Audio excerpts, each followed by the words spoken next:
Welcome back to TEW Branding Solutions, and this episode is Shockwave episode 3, and we're going to go straight into the show where we have the world's greatest tag team versus the Young Bucks.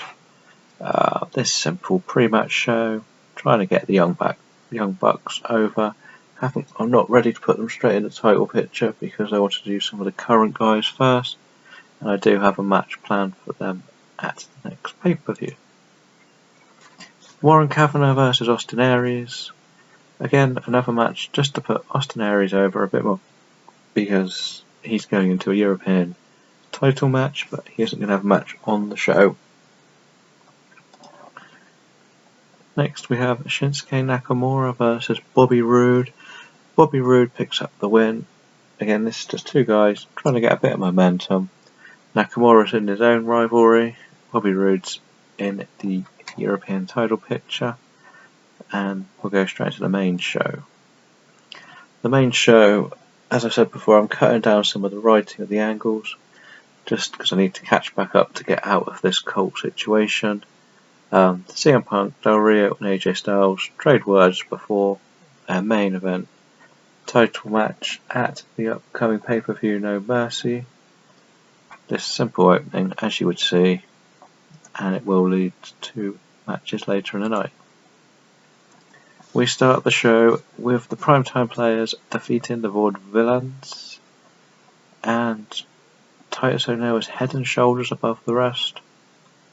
Yes, well, never mind. Obviously the Vaudevillains are in the middle of the number one contenders tag team triple threat at No Mercy, and the Primetime Players are facing the Dudley Boys for the tag titles. And recently I've decided I think I know who's going to win. After the match, Titus O'Neil and Darren Young have an heated confrontation with the Dudleys, which comes to Blair with security breaking up the teams. So just pushing the match a little bit more, and we'll get through it slowly. Cesaro defeats Hideo Itami. This again was just a match to push Cesaro a little bit more. He's obviously going to be a future main eventer for me, and Itami needs to be up against the people pushing for the European title, which Cesaro is doing currently. So this is just a match to see if they work together. Shane McMahon is backstage talking about his protege Nakamura and how he is putting down Itami. Also having Nakamura versus Itami in a 2 out of 3 falls to see who was the wisest investment by the McMahons. And Shane has taken Nakamura as his protege, and Itami isn't happy about it, so it's a simple why pick him over me, and I don't know who's going to win the rivalry. The Lucha Dragons defeat the Dudley Boys when Kalisto defeats Devon with a roll-up. Bubba Ray was above everyone in the ring. Kalisto was actually the weak link, but this is building up to something because Bubba got distracted and Devon lost the match. So we're going to be building up to splitting the Dudley Boys up in the future. I want Bubba Ray as a main event singles competitor. Devon has failed a drugs test. I can't suspend him because I've made all the matches. It's really annoying. If he fails the second one, he will get suspended, and it will throw everything in turmoil, and it will lead to Bubba turning on Devon, saying he's a weak link. So he will actually be a face rather than a heel as well. And Sin Cara got a broken nose, so he probably botched a punch. Oblivion Max defeats Andrade Almas in a bit of a squash match. Again, Oblivion is going into the European title match. I just want a little bit of momentum for all the guys going into that match. And Bobby Roode comes out afterwards and cuts a promo on all 4. I know it only says Aries, but it will be all 3 other competitors in that match. Sting introduces the newest tag team, which is Jay and Mark, the Briscoe brothers, and they are going straight into that new tag team on the block So now I actually have 5 teams in there. These two guys we all know are talented, so we'll see where these two go. And the Briscoe brothers defeat Blake and Murphy, Spike J Driller, and well, they're obviously going to win this match. Blake and Murphy are like my jobber tag team, even though they are in the #1 contenders type of match.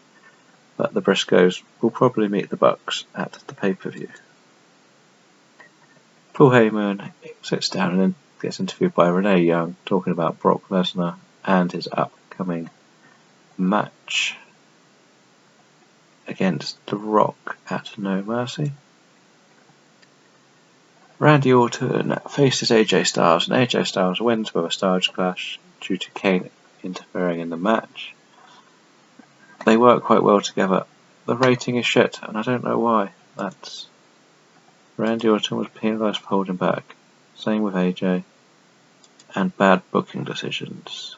Announce quality low, experience. And that's going to be the same, whatever happens. Slightly annoying.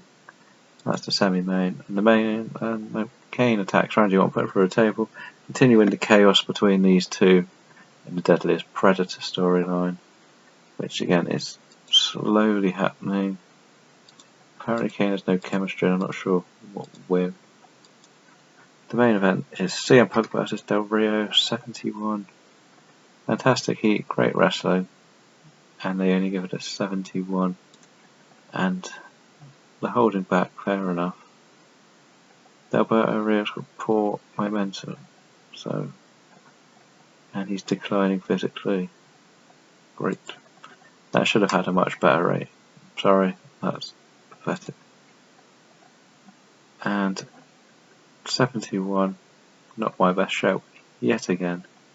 It's really getting annoying because it should have been a lot better. We'll look at our news and our negotiations. Let's just have a quick look back here. And Shockwave seems great. Drawing a lot of praise. For a 71 rating, it's getting praise, which is a bit confusing, really. So, the news. Sin Cara injured, broken nose. That's not terrible. Let's see how long he's out for.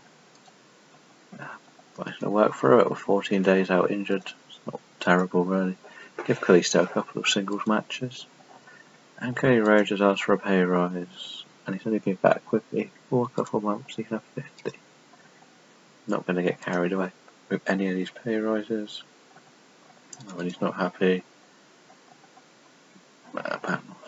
Stupid boy. The storylines for Shockwave. This one is now up to a B-, which is good. It's really come back to where it should have been. Tag titles is doing better, but it could be put a lot more. The new kids on the new tag teams on the block is doing quite well for the fact that none of them are over. There's 5 teams in this, and above 50 is good. They didn't really have anything against each other on the last show, so there may be some work to do on that one. I think a proper match will solve most of that. Deadliest Predator has moved back up slightly, which is better, but it should be a lot more than that. And this one, Asian Invasion, is improving slowly. But overall, the best storyline is this one, which we actually have the blowout match on Vengeance in the next episode. Should be good, and this one's doing really well. This is the last match between these two on this pay-per-view. This one is going terrible, and the IC, I don't know who I'm going to give the title to. I don't know if Miz is going to keep it, or I'm going to give it to Owens or Zayn, so we'll see. That will conclude. Now let's just double check, see if any of those are now on the hot list. AJ is right back up there. Nobody new on that, so yeah, we'll end the episode here. We would like to thank everyone for watching, and we will be back for Vengeance, the Raw pay-per-view next time. Come back to see who will win between Roman, Dean and Jericho.